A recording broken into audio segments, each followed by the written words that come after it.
Subject entered into a business here at North Hills, and he shot another individual. Breaking news, chaos at North Hills. The bullet is still lodged in my hand here. 3 men shot, one of them killed. The suspected gunman is the restaurant's head chef and in critical condition. So they had cops flying in. It was definitely a shock. The massive police response. Nearby schools and buildings on lockdown. A community in shock. I can't wrap my mind around it happened at Coquette or at North Hills for that matter. Team coverage at 6 of the North Hills shooting. Right now at 6, brand new information about the suspected gunman and one of the victims in today's deadly North Hills shooting. In the last hour, we learned the head chef of Coquette is the one accused of killing a man after opening fire inside the restaurant where he worked. The chef's name is George Colomb. The man who survived the shooting is an employee at the restaurant. Jonathan Aguilar suffered non-life-threatening injuries. He spoke exclusively with WRAL investigative reporter Sarah Kruger. Thank you for joining us. I'm Gerald Owens. And I'm Deborah Morgan. Take a look at just how chaotic the scene was when all this first unfolded about 11 o'clock this morning. This is the view from WRAL Sky 5. And in the last 7 hours, we have had multiple crews at and around that shopping center gathering new information. We have live team coverage tonight touching on many different angles of this story and what we know so far. Let's begin with WRAL's Dan Haggerty. He is live at North Hills. Dan, Friday's a very busy night there at North Hills typically. And the shock has not worn off for folks here, Gerald, and understandably so, considering police are still here on the scene. They still have certain areas of North Hills blocked off for their investigation. And it has been an incredibly hectic day from beginning to end, all starting around 11 a.m. when those shots were fired inside a very popular restaurant. Some of the most crucial details have been learned in an unexpected way by being able to speak to not only someone who witnessed this, but who was a victim of this shooting. For that, WRAL investigates Sarah Kruger joins us now. She was able to talk to this man in an exclusive interview. This is something you're only going to see here on WRAL. Sarah. Dan, he had just gotten out of the hospital and he came back here to the parking lot seemingly to grab a few things from his car, and I noticed him while I was sitting in my car because he had a cast on, and so I hopped out and I ran over there and was able to speak with him about everything that happened. As you can imagine, it is still very surreal for him to process what all occurred inside his workplace in Coquette. He says just today when he got into work, he and the head chef, the suspected gunman, they talked about music and soccer. Everything was normal and then took a turn. Yeah, so the bullet is still lodged in my hand here. Life is a blur right now for Jonathan Aguilar. We were having our daily meeting right before the shift started, just to go over specials and stuff like that. A few moments later, we got shot up. Minutes from opening the restaurant doors, Aguilar, a server at Coquette, says head chef George Colomb pulled out a gun and started shooting. Head chef George is the one who had the gun. Gosh, why? I'm not entirely too sure, honestly. Aguilar says the man killed was another Coquette employee named Jonathan Schaefer. Did it feel like it was targeted to both of you all, like that he wanted I actually don't know because, who knows what's going on in his head. Heather Young is another server at the restaurant. And what did you know about George? Did you ever see any signs that something could go this wrong? I didn't, honestly. I just never got to know him like that. I didn't see anything. WRAL Investigates found Colomb does have a criminal past. His Facebook page is filled with photos of guns with evidence tags from the U.S. Department of Justice and photos of his chef creations. In 2011 in New Mexico, he pleaded guilty to possessing a stolen gun and was sentenced to 40 months in prison. Here in North Carolina, he had some minor drug charges, and just 3 days ago, he pleaded guilty to misdemeanor leaving the scene of an accident in Orange County. I imagine you're still processing everything. It feels like a dream, honestly. I don't feel like I've experienced it, but I have. And both the employees I talked to said the people who work at this restaurant are really close. They're like a big family. And of course, this is such a popular restaurant, such a tragic incident. I asked how people watching can help, and they just asked for prayers. Dan. Sarah, thank you. The police were here quickly right after these shots were fired, and they have been here ever since. This place was locked down entirely for so many hours today. Some portions, again, still locked down at this hour. WRAL's Chelsea Donovan has also been here all day covering this story and joins us now with the latest on the investigation. Chelsea. Yeah, Dan, you're talking about 8 hours later almost, and police still present at that restaurant. This is a restaurant that you can imagine on a Friday night. It would be hard to get into. You need a reservation rather in advance. But if I step out here, you can see that there is still police right near that restaurant. No one is going in or out. I can see security still surrounding the front of that restaurant. Let's show you some video. I was able to walk across the parking lot earlier this afternoon and get right up to that crime scene tape where I could see detectives going in and out, processing this crime scene. To the right of the restaurant is another business, and that's where we saw bloody clothing and evidence markers. And you can imagine this is an investigation that is slowly unfolding as they talk to employees who were in that restaurant when the shooting unfolded. They're gathering evidence. They're getting fingerprints, gunshot residue, things of that nature that are all going to lend itself into this investigation. We know that one person was shot dead. Another person, the suspect, turning the gun on himself. He's critically injured. And then you saw Sarah's piece there with that other employee being shot in the arm. This is alarming, to say the least, for people who work near North Hills, let alone an employee who I talked to who worked inside of that restaurant as a cook for years back in 2008. Take a listen. At Coquette, like I can't wrap my mind around it happened at Coquette or at North Hills for that matter. I call myself being very intentional the places that I choose to work from remotely for safety and other things, right? So it's just mind blowing. And of course, she's been reaching out to employees and friends that are like family. The restaurant industry, very tight knit, trying to figure out how this all transpired. What is the motive? We know that this was a dispute between two individuals, so it was a targeted shooting, but nonetheless, in a bustling area like North Hills with so many people working and eating and foot traffic, Dan, this is unsettling to say the least, especially in a very close-knit, high-end restaurant. You can imagine what these workers and employees were thinking and seeing right before their eyes, right before this restaurant opened today. Chelsea, thank you. We can't understate the impact this has had on the community, from those directly involved to the viewers at home shocked by the location. This is a restaurant that is popular, award-winning. It has been a staple for more than a decade here in North Hills, not to mention the impact this investigation has had on traffic nearby. Schools were on lockdown for some time. This has been a very scary day for a lot of people. WRAL's Destiny Patterson joins us now, spoke to people today about the impact it has had on their lives. Destiny. Dan, as you mentioned, one of the people that I spoke to today, she said that she was moving to this area from Wilmington just in the last couple of weeks. She knew it to be a safe area, and she said that she was very shocked to hear that something like this happened in the North Hills area. I want you to take a look here at the entrance of North Hills. Literally just in the last minute or so, they have just reopened this entrance. So for the first time in hours, we are starting to see people re-enter the main district of North Hills. Everywhere you looked, police cars and crime scene tape. From this bird's eye view, you can see the size of the investigation. French restaurant Coquette at the center of it all. Puts you a little bit on edge. In this reported video, I counted about a dozen armed officers entering the Park Market. That's right near the Harris Teeter in North Hills. Raleigh police say law enforcement searched nearby businesses for other suspects or injured people. One man says he heard the sirens from his office building. So they had cops flying in. It looked like they were starting to shut the road off, Six Forks. And so, yeah, just kind kind of didn't expect that. Alerts went out to some people who live and work nearby.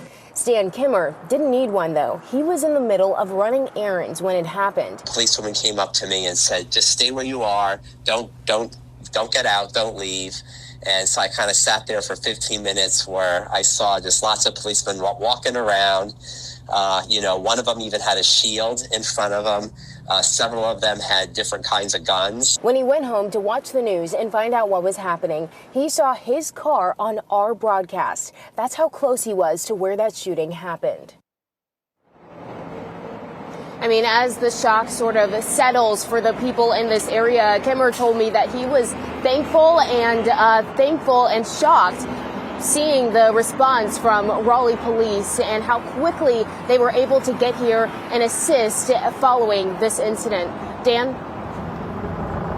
Destiny, thank you. Now, if we have not relayed just how chaotic this was today, this next piece of video will certainly do that. This is a piece of video that shows the moments immediately after the shooting when first responders and police were there caring for the people who were shot. For that, let's send it into Brian Schrader in the Live Center. Brian. Dan, I also want to talk about some breaking news. Just in the past couple of minutes, police have cleared that scene at North Hills. All of those roads are open. You're looking at live pictures right now from Sky 5. We're going to keep our eyes on that. Now, this is the video we were talking about. This could be disturbing for some viewers. I want to zoom in and show you exactly what you're about to see. Witness video from the area right around Coquette, and you're going to see police taking someone from that area out towards Six Forks Road. Then you're going to see video from our WRAL camera that's located across Six Forks Road looking back at North Hills. Here is that witness video right around 11:07 this morning, and you can see Raleigh police carrying that person out toward Six Forks Road. And then the view from our tower camera, or our live camera network camera right across the street, showing police carrying that person. It wasn't long after this video was shot that Raleigh police blocked all directions of Six Forks Road. All right, Brian, thank you. I was just there at North Hills for the tree lighting around Christmas time. Yeah. It's hard to believe that that's the scene today. I know. Our team coverage of this breaking news is not over yet. We're getting a better idea of what those tense moments were like for first responders. Do we know if the suspect is found 1095, or are we still looking for him? Next at 6, the response and communication as this chaotic scene unfolded. And we've got rain in the forecast both days this weekend. Next week gets a little bit more interesting. The chance for some snow has gone up in parts of our state. I'll outline the unusual setup coming up.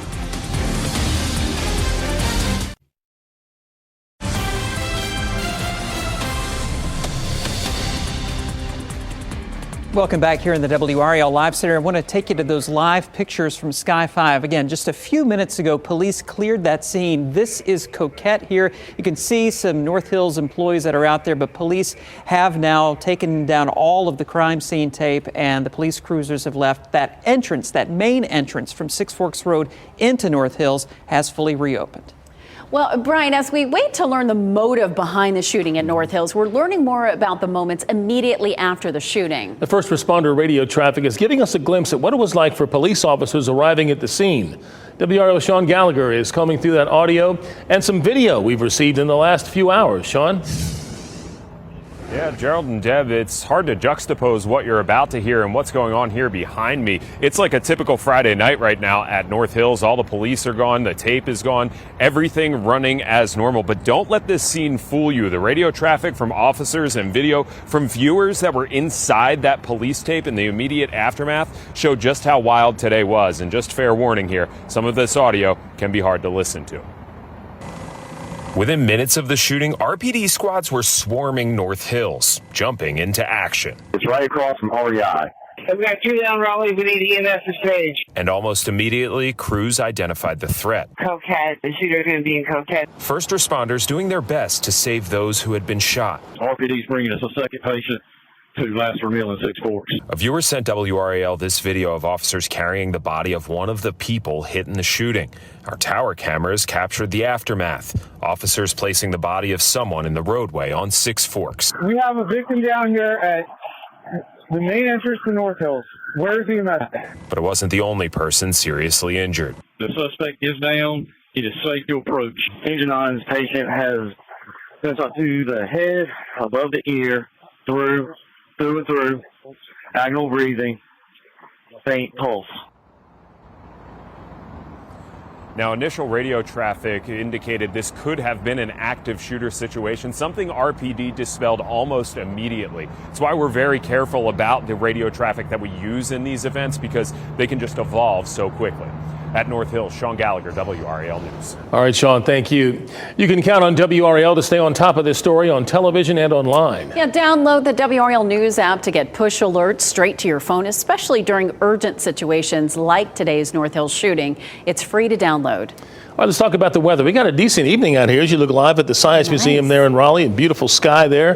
Kat Campbell's in the WRAL Severe Weather Center, Kat, and in the downtown Cary Park, always a wonderful place to go. It's a nice night, nice Friday night for people who are headed out and about. Just make sure you grab your favorite coat, favorite hat, maybe some gloves tonight as well. It will be getting much cooler. By 10 o'clock, we're down to the mid-30s once again. Nice and dry tonight. That will change tomorrow morning. Our best chance for rain during the first part of the day tomorrow. In the mid-50s, all rain, and the chance for any kind of wintry precipitation mixing in Sunday has gone down today. Scattered showers still possible, though, Sunday. Hour by hour, we've got a better idea of the rain timeline for tomorrow. Tomorrow morning through, I would say, about 1 p.m., that's going to be your best chance for some of these scattered showers.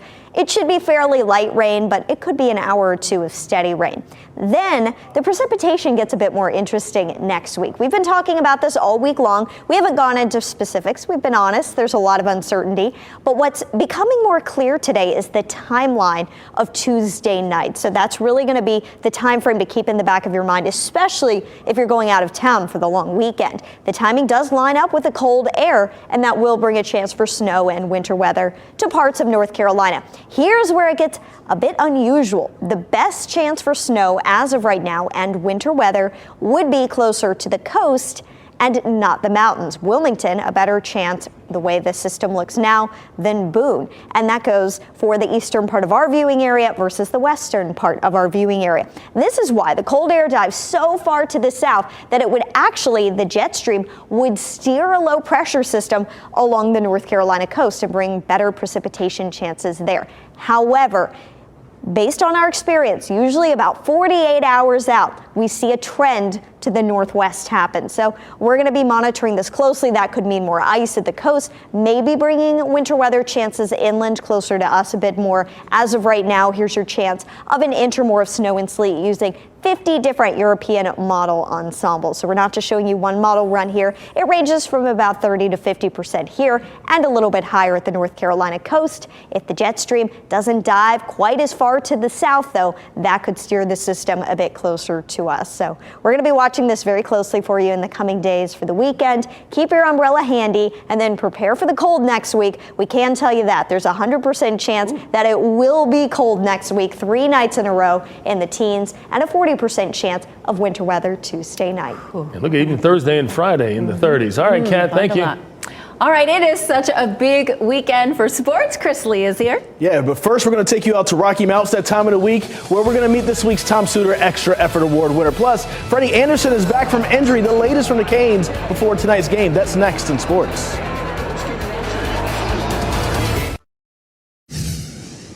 He won't be in goal tonight when the Canes host the Las Vegas Golden Knights, but Freddie Anderson has been activated off of IR after being gone with a knee injury for 3 months. The Canes haven't won 3 games in a row since late November. A big part of that is the spotty goaltending. Now, Anderson won't be in goal tonight. It'll be Pyotr Kochetkov as the Canes host Las Vegas at 7. This week's Tom Suter Extra Effort Award winner grew up in Rocky Mount, but he wants to travel the world. WRAL sports reporter Luis Fernandez takes us to Rocky Mount Academy. Welcome to Rocky Mount Academy, home of the Eagles, home of senior Isabella Daza. A tight-knit community where everyone kind of supports and helps each other whenever possible. And Daza loves to do the same, especially in sports, where her passing garners oohs and ahs in soccer and basketball. So when she is on the field or on the court, it looks effortless, and it's not. But that's the way she makes it. Every team would like to have an Isabella. She makes us go. Offensively, defensively, she makes her teammates better. But just seeing like the light in my teammates' eyes or seeing them smile after making a basket or scoring a goal. That's always been something I've enjoyed about the sports. The same can be said for her classmates. She works with the Exceptional Children program at Rocky Mount Academy, volunteering with her fellow students. Whatever they need me to do, whether it's read, help them write, help them work, or just have someone to hang out with. Daza's family is from Ecuador. She's grown into her culture and embraces who she is. I felt different than everybody else, but now, like growing older, I realize it's nothing to be ashamed about. It's something you should be proud about. She's studied different cultures, affairs around the world, and has her eyes set on an international stage in the future. My dad would joke around and call me, "Hello, I'm Ambassador Daza," just around the house, and I was like, Ambassador has a nice ring to it. Ambassador Isabella Daza, this week's winner of the Tom Suter Extra Effort Award. Exciting to see her get that award. That's an amazing accomplishment for her. Also, with the Canes playing tonight, we'll have highlights and post-game reaction from the locker room tonight at 10 and 11. Be sure to join us so you can see that. They need to get back on a winning streak. Yeah, and stay there. Stay there, please. Thanks, Chris. Thank you for joining us. We are minutes away from NBC Nightly News. Tonight, the late-breaking changes to the plans for Donald Trump's inauguration, which is now outside. And we'll have a look at the massive security precautions. And tonight at 7 here on WRAL, new information on the North Hills shooting as we look live at that area. You can see cars going in there. The mall area has reopened. Some restaurants are now reopened. We are learning new information about the suspected gunman as well as the man who died in the shooting. We'll see you at 7.